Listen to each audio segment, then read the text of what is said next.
I moved to New York City from Boston, where I graduated from MIT in 1993. I was 22 years old. That's the year I ran for office and won. Yes, exactly. And I remember I moved to that much. Yeah, you won. And I moved to the East Village in New York City, and it was a little scary for me then. Avenue A, Avenue B. East Village, yeah, Yes. yeah. Alphabet's right near Alphabet City. Correct. Yeah. But I remember starting to see police officers on every single corner, and I always used to thank you for that. I also read the book Den of Thieves about how you prosecuted the big Wall Street folks. And also I was in New York City during 9/11 on that day, and I saw your amazing leadership. On top of that, I ran to be mayor of London, so I can only imagine what it was like running to be mayor of New York. I'm curious, do you ever think back and do you ever miss those days? Oh, sure. And did you ever think you might be on the other side of the law in New York City these days? Well, no, that really shocked me. Not so much even from being mayor, but 50 years of being a lawyer. I mean, I had a spotless record as a lawyer. I don't think I've ever had a complaint against me. I was one of those lawyers who could be friends with his adversary. It's a lot of my friends were the people I tried cases against, because I was an old-fashioned lawyer. Honor, your word meant everything. Even if it meant giving up a case, you had to tell the truth. You had to tell the truth. I taught my assistants to be like that. I ran, by far, without any doubt, the best prosecutor's office in the country, not just because of me, but for the last 100 years. The Southern District of New York, Tom Dewey, Stimson, the former Secretary of State, were U.S. attorneys, Bob Morgenthau. So to have this happen is like, it's a shock. But it's so surreal to me, it doesn't affect me that much. I mean, I know I didn't do anything wrong, and I know what they're doing.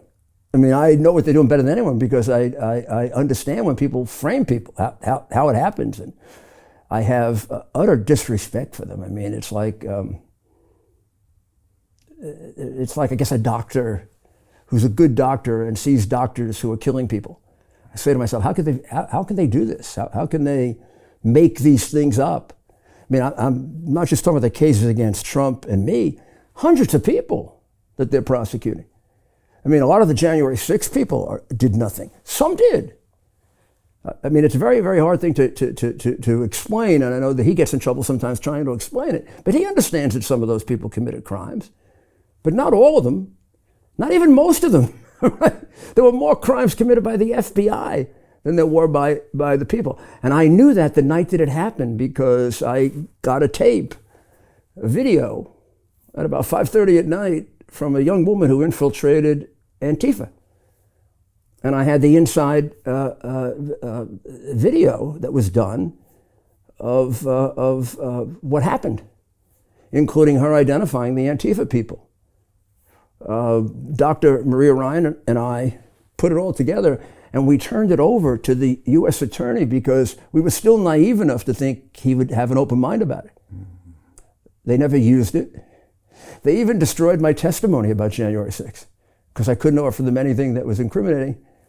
And they dismissed the case against me because it was a phony case. They charged me with somehow being involved in the violence, and the judge presiding over the case was appointed by President Obama, and he wrote that the case against me wasn't even plausible, that nothing that I said would have inspired violence. They took a phrase out of context without explaining it, and the judge got very angry about it and dismissed the case.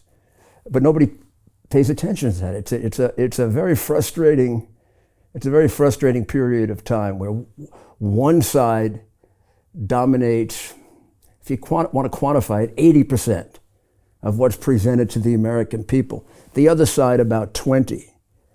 It's remarkable to me how well and how far we get on that 20%. You know, when I first got the hard drive from John Mac Isaacs, I thought the election was over. I'm going through it. Laptop. I'm going through it, saying to myself, I never had anything as a prosecutor. That I did think back to my prosecuting days, and I kept thinking, my God, I would have given my eye teeth for this as a prosecutor. I didn't have this against the mafia. I didn't have it against politicians, Wall Street.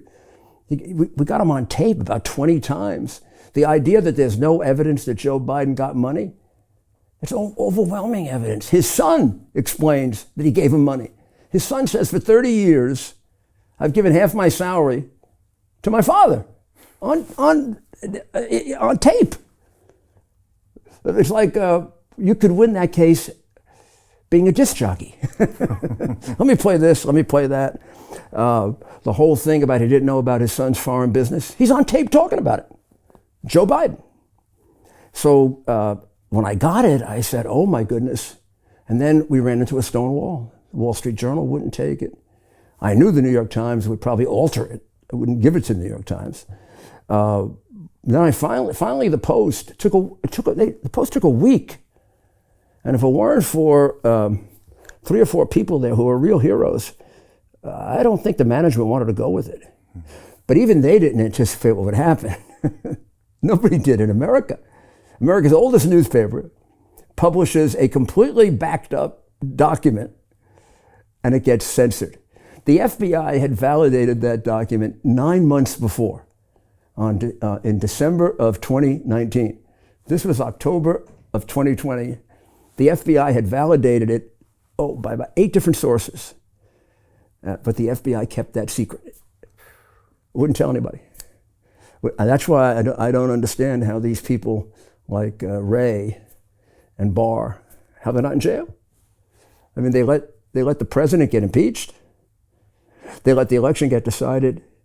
And there was unbelievable contrary evidence on tape, on video, in writing, 20 witnesses or more, and they withheld it for 16 months.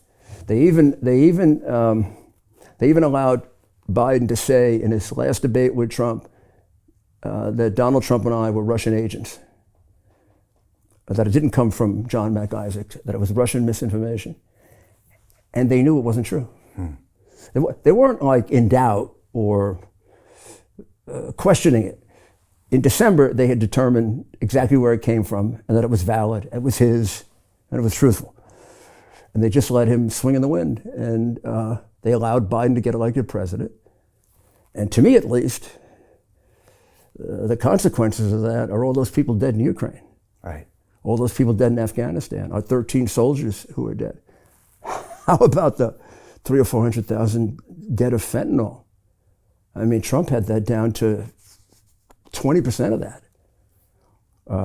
When Trump left office, we had 400,000 coming in illegally. Biden's last year, 3.5 million. We have no idea who they are. We don't even check them anymore. So the consequences of their sin has been death. So Jim Rickards has just recorded a video that's not available to anyone in the public, and he's going to be talking about how this upcoming recession is going to be fast, it's going to be bloody, it's going to be nasty. But at the same time, he's going to show you how you can position yourself to profit from all of this chaos. Now, we've made this video only available to our viewers. Go to londonreal.tv/Jim. Watch that immediately. I can't say enough good things about Jim Rickards. He understands the global economic system better than any guest I've ever had on London Real. His predictions are almost uncannily true, and you can learn how to profit from his vision, from his expertise, and his understanding of economics. So go to londonreal.tv/Jim or click the link below. It's an excellent, excellent look on what's going to happen in the future and how you can position yourself to profit from that. Jim is one of the best in the business, one of my favorite guests on London Real, and he's very, very good at predicting the future and showing us all to profit from it. So click the link, and I hope you enjoy. Hey, it's Brian Rose, founder of the DeFi Academy. I've told you my 4-week crypto bootcamp is amazing, but don't take my word for it. This is what my students are saying. The DeFi Academy was an amazing experience for me. It took me totally out of my comfort zone. In this course, I was challenged, I was held accountable, and pushed to do things that honestly weren't always easy. It's been phenomenal, and I can't believe we're already up on our 4 weeks. It has flown by. Going through this DeFi accelerator by far was one of the best courses I've taken. You do this course, you really get into the nitty-gritty of the activities that will make you comfortable with decentralized finance.